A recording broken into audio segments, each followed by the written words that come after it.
Greetings and welcome to the Old Ways Rising Farm wood pile. If you like this wood pile, go give this video a thumbs up so that the YouTube algorithm knows that it's an awesome video and other people should look at it. If you're having any sort of homestead, you're probably going to, sooner or later, want to start a fire. This could be very large scale, from a large home that heats entirely with wood, like the house that I grew up in. And this could be small scale, just an occasional friendly fire with your neighbors where you roast some hot dogs and marshmallows. But at any scale, wherever you are in that, you're gonna have some firewood somewhere. And it's okay to be at any scale. But you want to be able to stack, manage, and dry firewood effectively so that you have the best success and the best time with this. Mm-hmm. In modern time, we tend to take fire for granted. Right? You can go to any grocery store or hardware store and get wand lighters and lighter fluid and bags of charcoal and even pre-bundled dry sticks for a campfire if you're going to a state park somewhere. This wasn't always true.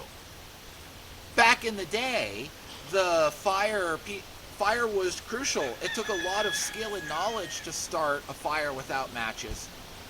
And historically, the firekeepers of the village were some of the most important people in a village. This is still remembered in Native American circles, where the ceremonial firekeeper will often keep a single flame alive for decades. I know one who's, I think, kept his flame alive for 35 years, and another who's his student who's kept it alive for, on the scale of 20. A single flame alive for that amount of time, remembering the importance of the people who were good with starting fire and carrying it and delivering it and maintaining it to the village. Mm-hmm. Now, you don't need to go to that extreme to have a good supply of nice, easy to work with firewood. But there are a few tricks and different ways of stacking, piling, maintaining firewood that will help you along your journey, help you to dry it rapidly and keep it dry so that when you go for it, it's easy to start a fire. So let's look at a couple of these things. Okay, so one thing about firewood that you'll very quickly hear from a lot of people is you need to have your firewood aged. This is not a statement that is without value, but it also does not describe the whole picture. There's a couple of things to consider here. First off, trees have different amounts of water in them at different times of year. So if you've got one of these testers, get yourself one of these testers. This is like $10. Just Google it. There's a bazillion different brands. They're all good. But if you are going out in the eastern forest, cutting wood during the spring sap run and putting a tester on it, you're always going to pop up 80-90% moisture on fresh cut wood. Okay? Do the same thing in the summer, it's going to drop down to 60-70%. If you go out if you do the same thing in the winter, or go out to the west coast where you have really dry forests, it's going to be under 50%. Okay? So winter cut wood only has half the moisture content of summer cut wood. Now, ideally, we would like to see less than 20% for convenient burning. There are stands of timber in some dry forest regions of the world where green cut wood will test around 20% or less, okay, right off the tree. So age isn't the only thing you need to consider. Time of year that it was cut is also something to consider. One way that you can get dry firewood faster is to do all of your cutting in the winter. Okay, there's a tip. Now, also important is how it's stacked and stored. This is a stick of wood that I bought from the local sawmill about 2 hours ago. Okay, so this is green. This other one in front of me has been on a pile for 2.5 years now. 2 years now, about. Okay?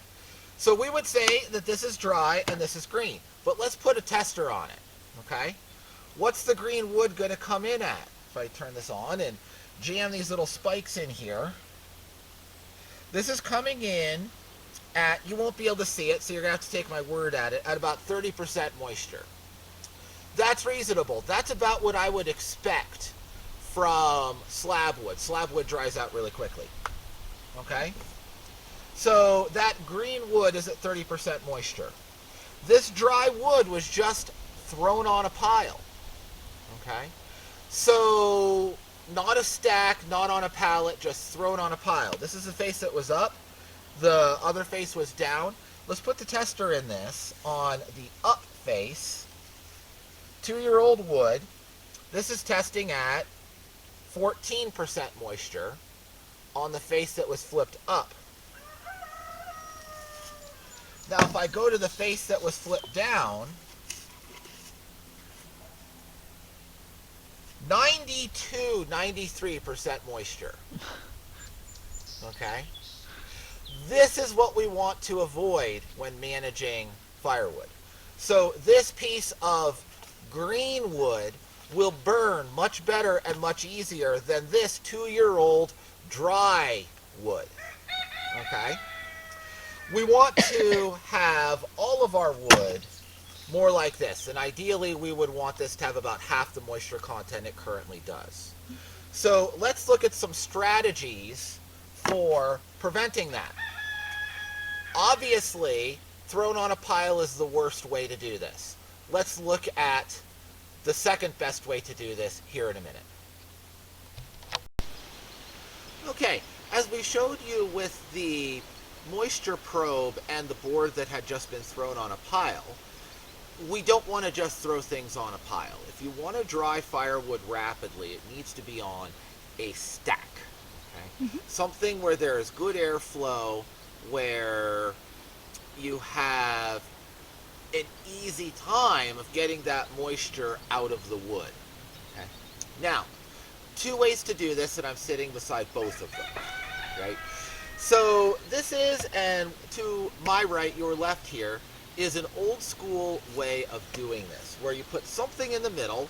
The middle of this stack is a pair of cinder blocks. You lean a couple of boards against it all the way around. Okay, then you come out a couple rows, and then you start stacking it into the middle and out. Okay, and you make a pyramid. This is nice because all of the water can easily sheet down, and the inside of the stack is protected. Also note something about this. Bark is up. Okay? This bark is the waterproof surface of the tree. Keep the bark up. I'm going to say that multiple times. It will help you. Part of why that one board was so wet on the bottom is it had been stacked this way. The bark comes loose. You can see right here. I'm not sure if it'll pick up high enough res to see or not, but this bark is starting to come loose there. If you stack this up, the water can get in there, and then now the waterproof surface of the tree is holding the water against the wood and forcing it to be absorbed. Okay? Bad. This video, go ahead and give it a thumbs up, but we'll give a thumbs down to water-soaked wood that you try to burn. Okay? So we want to keep the bark up so all of the water can sheet off nicely. This is one way to do it. This is very traditional, old school way to stack firewood. It does work. You get a little bit of sun on it, you get a little bit of convection, you'll even have a little bit of a chimney effect, taking the water out. However, all those good things being true, and what I'm about to say is not intended to, diminish the value of this. I see a lot of people around where we live, especially the Amish community, still do this. Okay? It works. If it works, it's of value. But I do think that the way I have the majority of my pile stacked is superior. This is a temporary stack. These are all the logs that I need to smack a time with the axe, because they're too big to fit in our little cook stove. This is the permanent pile of all of the stuff that's ready to go. Now, why do I think this is superior? One, it's on pallets. Okay? You should have your wood on pallets. This keeps it up off the ground and keeps water from wicking up from below into the lower layers of your stack. This extra airflow here matters a lot for the first foot of your wood pile. Okay? If you do this kind of stack directly against the ground, the bottom foot are going to draw moisture, are never going to dry properly, and you will notice a difference when you go to burn them. Okay? Now, if you don't have pallets, if you're listening to this thinking, yeah, but I don't have a truck, I don't know how I get pallets, what you can do is you can take some cinder blocks and put boards across them, and then stack on those boards. The other side of this pile, I have some of those. I like pallets better, they're more stable, and the stack is more stable, but it does work. Okay? You have to be a little careful, you can't stack quite as high. But it does work. You can't just boards on cinder blocks and make a pallet to stack your wood on. Now, this is only better if you set it up right. Okay? Right now, the wind is in my face. That's the key thing. Okay?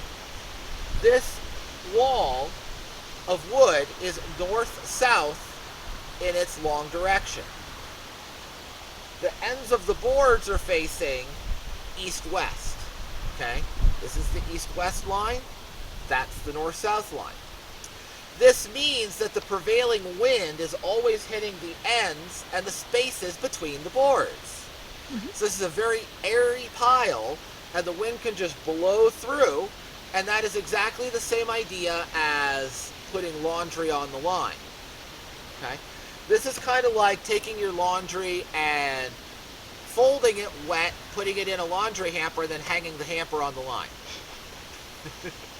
Yes, it's up off the ground. It's not going to draw moisture from the ground, but you're definitely not drying as fast as you could be. Stacking it this way is like hanging the laundry on the line, because any windy day, the wind can just blow right through this pile and take the moisture along with it. So this will get it down to, the low teens. Here our equilibrium, outdoors our equilibrium moisture content is going to be somewhere in the low teens. Right. A lot of this wood, because it's been so dry, even just on the sawmill pile, this is all slabbing, pile basically kind of like this is at 30% now, so this will be dry in a month. Right. It's July, this will be dry early August, into the low teens. Very quick. So this is a much more efficient way to dry your wood because the wind can blow into it. If the stack was turned 90 degrees, it wouldn't be any better than this method. So pay attention to where your prevailing winds are. Having the longitudinal direction of your stack north-south will work almost everywhere, because some prevailing winds are from the east, some are from the west, but they're all roughly a slight offset from that east-west direction. Okay? The truer, you don't have to get perfect east-west if there's a convenient place that's tilted a little bit. Totally fine, right? It's firewood. It's not a windbreak where if you do it wrong, you're going to dump snow, a giant pile of snow on your driveway, right? It's firewood. You'll be fine. But if you have it approximately north-south with the boards oriented east-west, you can have a very good air circulation just about anywhere in the world. The exceptions would be areas where you have a sea breeze or a monsoon, which breaks the prevailing wind pattern. Okay?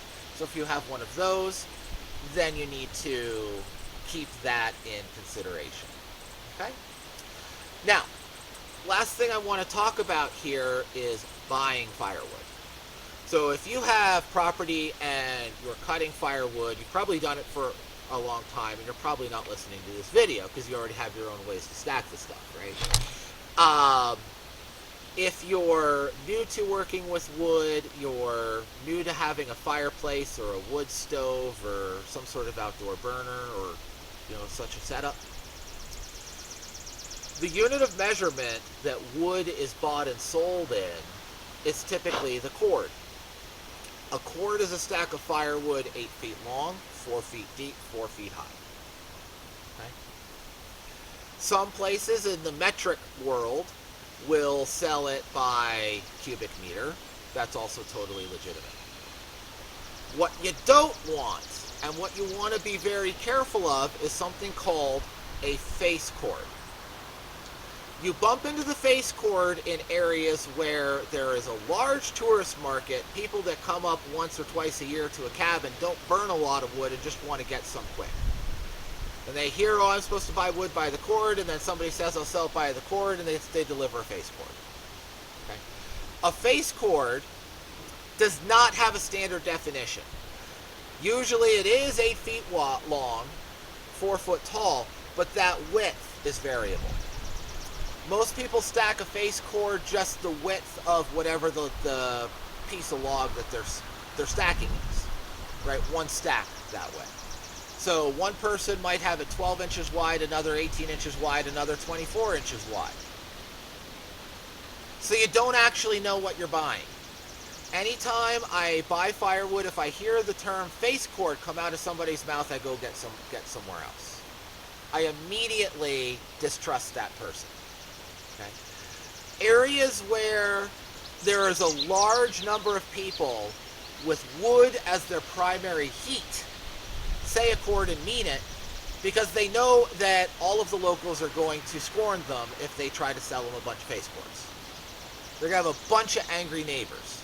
But areas where you don't have too many people heating primarily with wood, people doing it for ornamental use or the occasional outdoor fire, you tend to see a lot of people selling the face cords. And usually people selling it the face cord are selling it for about the same price as a full cord in the areas where people primarily heat with wood. Okay? So watch that. If you're not sure, ask, do you mean a real cord or a face cord? And if they say face cord, go somewhere else. That's my advice. Okay? I just viscerally distrust anybody who wants to talk to me about a face cord. Now if they say, well, some people call it a face cord, but we're selling a half of a cord. Now you're back to a standardized, quantifiable volume measurement, and that's fine, that's honest. A half of a cord means something. Mm-hmm. A quarter of a cord means something. So be cautious about that. Also pay attention to when your wood was cut. Wood that is cut in the summer is going to be, wood that's cut in the spring is going to have the highest starting moisture content. Summer, intermediate, and winter will have the lowest starting moisture content. So wood that's cut in the summer and is stored improperly will, like wood that was summer cut and stored like this, will be about the same moisture content as winter cut wood that same year. Okay? Wood cut in summer and stored like this will be dead dry by winter. But if you get short on wood, don't be afraid to buy winter cut wood and burn it green, because that moisture content is already going to be less than half of the spring moisture content. Okay? Around here, you stick a moisture probe in green wood in the spring, you're going to be pushing 80-90% moisture. Summer, you're going to be pushing 50-60, maybe a little more. Spring, you're going to be, 40 or 50. You mean fall? Or sorry, winter, you're going to be 40 or 50 somewhere. Mm-hmm. So that's something to keep in mind too. And if you're way out west or in a dry forest region, you may have green wood which never gets above the 30 or 40% moisture mark, possibly even considerably lower than that. Mm-hmm. And if you're in those sorts of areas, don't be a bit afraid to burn some green wood. Yeah, the lower the moisture content, the more heat you get out of it as usable heat to heat your room or your food or whatever you're doing with it, and the easier it is to start the fire. But you could manage a fire perfectly well at 30 or 40% moisture content. Mm-hmm. You lose a little heat to the evaporation of the water. True facts. Are you going to notice it while you're sitting on your couch watching a movie? Nope. So don't be afraid of those things. I hope this has been useful. I hope that you will give this video a thumbs up so that the YouTube algorithm and others can see that it's a good video and you enjoyed it. And I hope that you will join us next time here at the park. Till then, so long.